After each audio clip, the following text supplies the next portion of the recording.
Buckle up, Buttercup. Live from Gloucester, Massachusetts. Podcasting around the world. You're listening to the Gloucester Cast Podcast, a production of Joey Shimataro and Good Morning Gloucester Media. Kick back, relax, and enjoy the show with your host, Joey Shimataro, and his crew of merry castaways.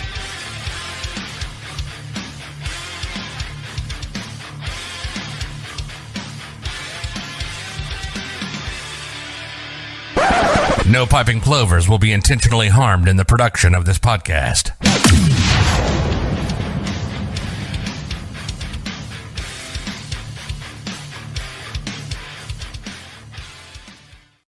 Good morning, Gloucester. We're at 44 Main Street. I'm here with Doug Cook and Charles Nazarian. Yesterday, I was parking my car and I walked by the Unitarian Universalist Church, the UU, and the Meetinghouse lawn, and I saw all the big trees had been taken down, which is so sad for me because, I mean, it wasn't that I said, oh, they should have never taken those down. Obviously, there was a reason to be taking them down. We're going to talk about that, and we're going to talk about the plans for what's going to happen there, right? Yes, absolutely. Doug Cook, owner of Land Design. We worked with Doug early on. For the people that have followed the blog since the beginning, Doug helped with a land design at a green up project that we had at the East Gloucester Ridgedale, which was kind of just a big cement jungle collecting debris and stuff. And Doug came up with a really nice, and if you drive by that, we took donations, people donated, we planted some trees that can't come up every year and really greened up the space, and a huge improvement for a space that a lot of people drive by. So thank you for what you did there. Sure. And is this a paid gig at the Universalist Church? Yes, paid gig. Paid gig. Yeah, there you go. We like paid gigs. Yes. You also do other work. You've done a lot of work with. It's not just plants, right? You do stones. You design for stonework and stuff as well. Yeah, I'm a landscape designer, so I do the whole gamut of exterior design. And where can people find your website if they want to do It's landdesign.biz. It's landdesign with one D. .biz is the way to find my website and check out some of the projects and photos of projects. There you go. So why don't we talk about a little bit of the history of these trees, like what they were and how long they generally had been there. Sure. You want to take away, Charles? Sure, no problem. The Norway maples that were on the green were actually planted back in the 1960s after all of the original elm trees had died. The Dutch elm disease took them all. And they were actually a gift from the Corliss family at the time, and it was a nice thing to do. The trees grew fairly quickly to form a canopy, but there's nothing like the elms. And as we now know, the Norway maples are an invasive species, so there's good reason to return to the elms, which go all the way back to the elms that would have been there in 1806 when the Meetinghouse was completed. I'm assuming that some were lost and replanted over the years, but we don't have a full history of that. But we know that there's always been elms lining the alley or the walkway that goes from Middle Street to the steps of the Universalist, or what is now today the Unitarian Universalist Church. And the real problem that we're facing with the Norway maples is that they were dying one by one. And the two closest to the church steps in particular had been dropping their branches even during our summer series when we had people on the green. The other ones at the other end near Middle Street had gotten so huge that their root systems were actually above ground. So when people came to Music on Meetinghouse Green, we were having people stumbling over the roots, and it was really dangerous. And while we all love trees and first taking them down, we knew it was going to look very bare. Yeah. What's going to happen with the new elms, which are a disease-resistant variety called Princeton elms, they're very special. Once those go in, and Doug can explain how that's going to be done, they will form a beautiful canopy within 5 years or so. Oh, wow. And so it's going to be really gorgeous. And we're thrilled about being able to put the elms back. And also the whole project is about beautification and safety and sustainability. Mm-hmm. So Doug, when you got involved, what was your task? To design something to again create more of the original intent of the green. I think the biggest challenge was to decide on what type of tree, what the scale of it would be, the appropriateness of it given the church's history, and then also just generally improving what has been a kind of a rundown site. And so, from the railings on the granite post fence that goes around the property, we're going to replace that and upgrade that, and as well as the walkway and improving that, having a capability of being able to drive on this once it's all done. We're going to. I know there's some car shows there. Yes, Yeah. we have an antique car show every year in October. Yeah. Yes. So we're going to install a PVC grid system underneath the lawn area where people would park. So it's a much more of a rigid, sustained parking area that's not going to, get potholes and all that kind of stuff from driving out too much. So it's going to become more functional. We also wanted to increase access into the site from the church, more church-related section. So we're going to be installing 2 ramp systems basically, so it becomes easier to go to and from. Joe Higgins just chimed in. He says, if you have a section of trunk, I can print it and donate the print to raise money if that's something you're interested in. I don't know if you have a section of that, I think he's thinking of a cross section of a. You mean like slice through the trunk of like 1 inch or 1.5 inches or something like that? Yeah, because I don't know if you know, Oh, I see. Joe's fish printer, he puts. Yeah. Joe Higgins, fishprinter.com, I believe is his website. He's I one of know. our good Doug, friends. can he take a print against one of the ends of the cutoffs? While they're still up there, I think, Yeah. because they'll Yeah, I be think taking so. those away. Yeah, when are they really going? Soon. I'm not exactly sure. I can Okay. find out, but Okay. it might be good to go up and get a I think, snapshot so of are you gonna, what's that, a snapshot? snapshot of the base of one of the trunks. It's up there right now. No, he puts paint on paper Oh, I and see. then he presses. Right. Oh. So he can do. Well, you could pressing. probably do something on the trunk. Yeah. It's still the remain. right up the against trunk it. it says Yeah. there. Oh yeah, Yeah. that would be very cool. Yeah. Yeah. Joe, if you There's want 5 to choose from. Yeah, if you want to go up there, Joe, I'll meet Help you up yourself. there. I can videotape it for you. Yeah. So I'm going to put up on the screen. We're going to put up the design so people can see. This is from Doug, landdesign.biz, right there. And let me take that graphic off right there. Captions and hide that. All right. So Doug, what are we looking at right here? So that's a bird's eye view of the green, basically, and you see the 6 elms that are pretty prominent there, in planted in a row, so that it creates an alley, which is basically a canopy of trees in the straight walkway that goes to the front entrance. And these trees generally grow straight up. Yes.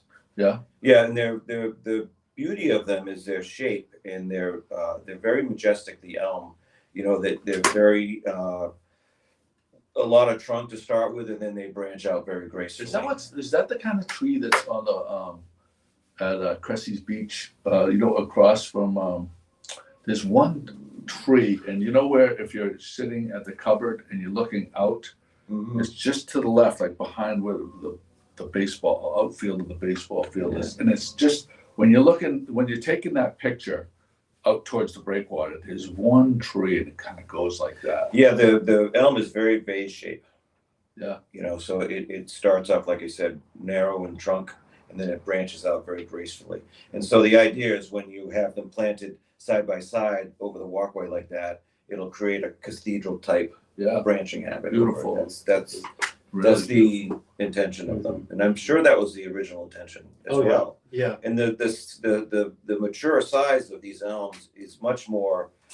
It will be much more in scale with the church and balancing off the church and really creating a nice, unique. When I took some photos yesterday, there was one close to Middle Street, and you know, I stood on top of it for scale so people could see my feet.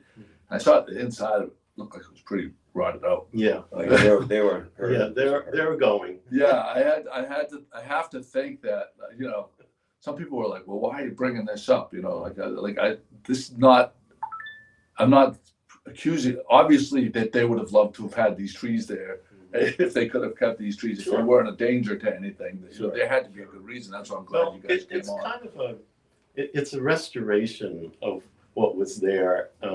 Yesterday, also, you or somebody put up some historical photographs on Facebook. Yeah, that was Catherine Ryan. Oh, it was Catherine who put them up, and you could see how beautiful it looked back in the day. Yeah. We also have some historical photographs which we studied when we were looking at this. There's always been a crushed stone path that runs from the two pillars at Middle Street, about 12 feet wide, all the way to the church steps. Although the church steps look different today than they did back in 1806 or in the late 19th century. They got covered over with what is there today, which is a concrete step system that also went in the 60s. Yeah. But the original granite steps are still hidden under there, believe it or not. But that beautiful straight alley is something that's been a feature of the building right from the very beginning, and it really sets off the architecture of the church in a very dramatic way. What Doug is going to do, which is going to highlight that, is he's got a narrow granite curbing that's going to separate the grass areas from the crushed stone area the whole length of the way, which will be very elegant. Will also help to keep the grass out of the crushed stone, which has always been a problem. So that the way he's going to do it, the underlayment of the crushed stone and the separation will keep that a really beautiful straight line. It's interesting. There was only 6 trees there. There was 5 that we took down. But there had been more that had gone down previously. Okay. But they were planted in an ordered manner necessarily. They're a little bit more haphazard. Yeah. So you have to go, the ones that are there right now, you have to have those. You're gonna excavate the If you think it looks messy now, in the next few weeks, that's gonna be a job. The excavation of how do you get something that bigger? Got to take all those roots out of it. Huh? Stay tuned. Stay tuned. We have more information, more photos. Listen, Catherine Ryan, my girl Catherine Ryan is gonna go up there and document. She loves to document this kind of stuff, which is great. Catherine was great. It's a perpetuity. She's been documenting for I think over a decade the ebb and flow of the damage at Long Beach. And she has it all, like the dates and the times. This is what happened then, and this is what the restoration, and this is what's coming back, and it's great for Joey, posterity. The whole idea really is that for a short time, and we put this out in the flyer that we shared with the neighbors and all of that, and talking to everybody as we could. The whole idea is to make a gorgeous green space that's safe and secure. There'll be gentle uplighting on the elm trees at night.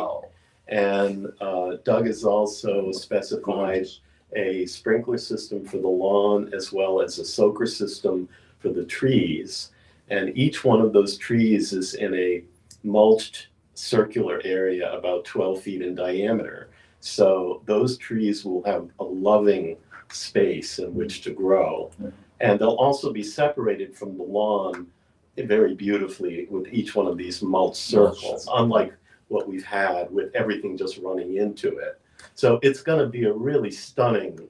When we were kids, I remember, so my grandfather lived, my mother and her siblings and my grandparents lived at the end of Gould Court. Oh, okay. which was the Joe Popcorn slush. Yep. Where he made the slush Really? going around the town and stuff like that. His shed was abutted. I see. Okay. And there was always the cutout when we jump through there and play.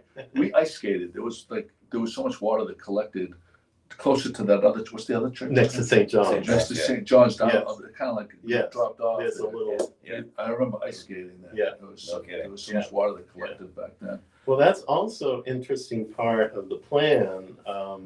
Doug, maybe you can explain what's going to happen in that lower area next to St. John's.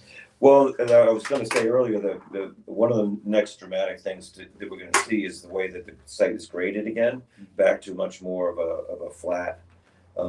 It's just over the years it's kind of built up, Right. and so in that section has been depressed. So we'll be able to rectify that and have that a different grade, and it's going to make a much different look of the St. John's as it's shown. Yeah, I'm sorry. Yeah. Go ahead. But I think that with that uplighting, Mm-hmm. when those trees come in and stuff, Mm-hmm. I think that's going to be one of the most visually inviting to photographers. I think through the lens. Well, we hope so. But I think that's going to look really because the UU is already an incredibly the way the lighting on the steeple is really, people love to photograph it. Mm-hmm. And it stands out now with the uplighting of the trees and making that, I know in photography, symmetry is a big element. And it'll so be it's gonna be amazing. It'll be very gentle light too. Mhm. So at night it will just be a glow on the Yeah. trees. It won't disturb anybody. Yeah. The church building itself, it's was built for the first Universalist congregation in America, and the history of the building, it's listed on the National Register of Historic Places. The bronze plaque is on the building.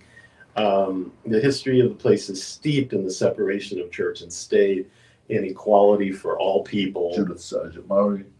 Yes, Reverend Murray was the founder. Judith was his wife and his partner and all of this. I mean, she was even writing to the founders that women should have the vote in the original Constitution. They were incredibly progressive people, and they brought something to Gloucester that just caught on fire in terms of a different way of looking at the world and looking out for everybody. And that continues today. The Unitarian Universalist Church does a lot of outreach. Their focus on social justice has remained constant over the years. But the Meetinghouse Foundation's job is separate from the church. Our job is the restoration of the building and the grounds. The church itself is a very energetic place, as you know, but like lots of churches, there aren't huge numbers of people.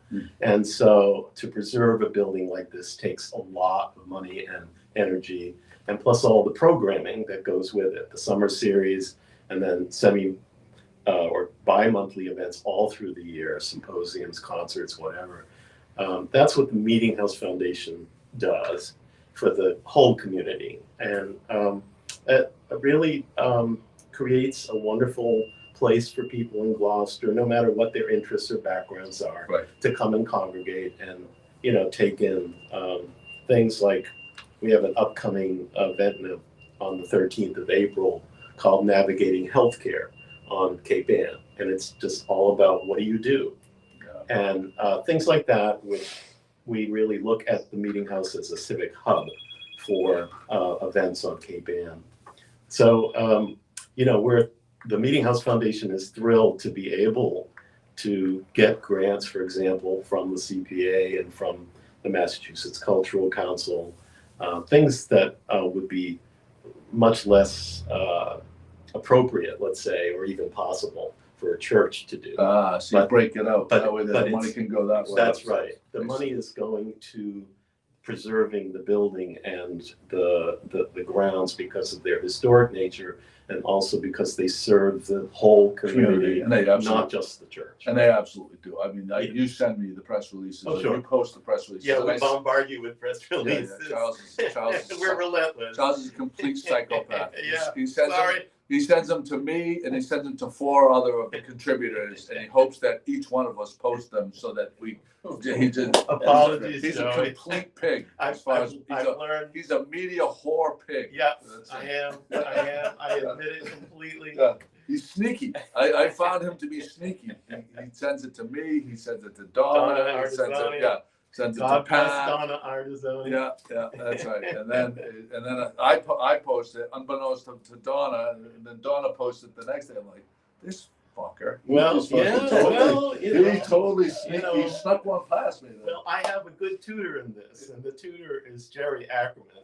Oh, And Jerry was the editor of the GDT for years, worked at the Globe for years, and Jerry's mantra is more is more. yep. There you go. So There you go. publicity.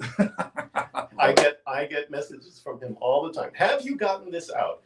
Have you written this up? Oh, there you go. Jerry's Do great. you realize that this could be a whatever? And I Yeah. said, yes, Jerry, I will do it. I promise. He's great. So. All right. So listen, if you would like to donate, oh wait, I'll put this back up on the captions. There we go. Put this on the screen. Where am I? That away. Did that go on? No. There it is. Okay. If you'd like to donate, Gloucester Meetinghouse .org. You can go there and you can donate, and there's more information about this whole project. But before anybody rails off and says that this, that, and the other thing is happening, you heard it from the horse's mouth, and Both horses. not both horses. Yeah. Not that anyone thought that anything nefarious was happening there, but it's just nice to assuage the public's psyche, because it's such a important space in And town. we're having a meeting on Saturday morning if anyone Oh yeah, is interested in coming down. And Right up there? ask some questions, yeah. oh what time? 9:00. 9:00. Go to if you want to hear more. Go 9:00 on Saturday morning. Mhm. All right, there you And go. we really do need to say a special thank you to the Community Preservation Act here in Gloucester. Mhm. They put their faith in us 3 years ago. And we were hoping to do this project sooner, but we had to raise the match. And so the Massachusetts Cultural Council stepped up this past fall, and that's why we're able to do it. But we had to get a year extension from the CPA, because if we didn't do it this year, Look at the match. the money would go away. Poof. Yeah. So this spring was our one opportunity to do this right and get it done. We did all the planning through the pandemic. Yeah, oh yeah. Well, it's been that long. The plans have been Wow, sitting there for over 3 years. amazing. So we've been working on this for a long time. Yeah. Well, Yeah. I'm excited to So see. special thanks to the Community Preservation Act and the whole city of Gloucester. Supporting this sort of thing means everything to us. It's another civic space that is going to be brought back to its glory, like the Boulevard, for instance. Oh, my Boulevard goodness, is yeah. phenomenal. Yeah. It's Yeah. world class Incredible. what they've done down there. Yeah. Generous Susan Gardens are Kelly. Susan Kelly. Phenomenal. Unbelievable. Antoinette, Yeah. they're just Yeah. So amazing. it's all we can do to try to keep up with that. There you go. So we're gonna get some photos of. So now, where is the rails that are going to be replaced? Is it on the back right corner of the? No, the rails that go between the granite posts. There's one section remaining of the existing Okay. Yeah. Yeah. rail system, and so that's going to be an example of what's going back. Right. Okay. They're, So I'm sure our friend Catherine Ryan is watching this, Yeah, and I'm if she isn't sure. watching it now, she'll be watching it later. Oh, yeah. So Catherine, you're tasked with getting the before and after photos, because Yeah. you are. Perfect. She's great at I've that. got a lot Yeah. of befores. Oh yeah. Yeah. And the Yeah, for sure. two paths also are very important on either side of the church. On one side, there's just a dirt path now that takes you down to the Google Court parking lot, and there's an old wooden ramp there. What Doug has designed is a beautiful curved paved walkway with a beautiful, very gentle slope, so people with disabilities and whatever can easily come in that way. And also on the Church Street side, there will be a new ramp that will let people do that. And in summer, we see lots of people come who have a hard time getting up on the green. They're now going to have a beautiful way to get up there with a railing and whatever. So, we want to make it as accessible for people as safely as we can. There you go. All right, we got it all in. You are now informed. You heard it here on Good Morning Gloucester. I appreciate you guys coming in. Thanks for all you do. By the way, check out the hat on Charles right there. Or me. Yeah. And you. Highly recommend. That's right. Yeah, we're pimping everything today. Yeah, live from 44 Main Street. Thank you guys for coming in, and we'll see you. I'm gonna let you guess. I'm gonna let you pick. Would you rather hear Annie Brobst or would you rather hear Mike Forget take us out? Mike Forget. Mike Forget. All right, there you go. Over the bridge. Down with big news. 411, come get the scoop. Wake up with Joe and the rest of his crew. It's Good Morning Gloucester to you.